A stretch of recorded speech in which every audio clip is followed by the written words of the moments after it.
In this video, I'm gonna show you how to get GTA San Andreas 3D character effect on your video.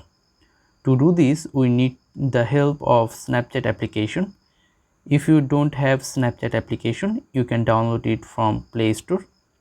So first, I'm gonna open Snapchat application and now click the emoji icon. Tap on this emoji icon.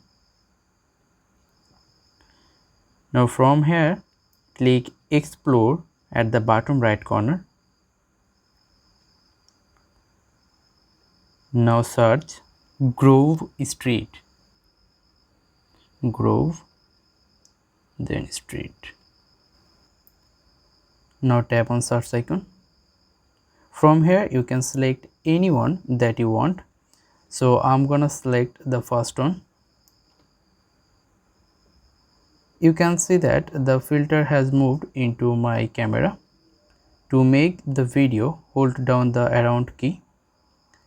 You can see the video is being recorded. Once the video is recorded, you can save it and upload it to any social media.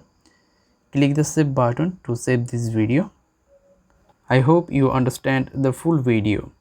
If you think this video is useful, please like this video, subscribe to the channel, and see you in the next video. Till then, take care.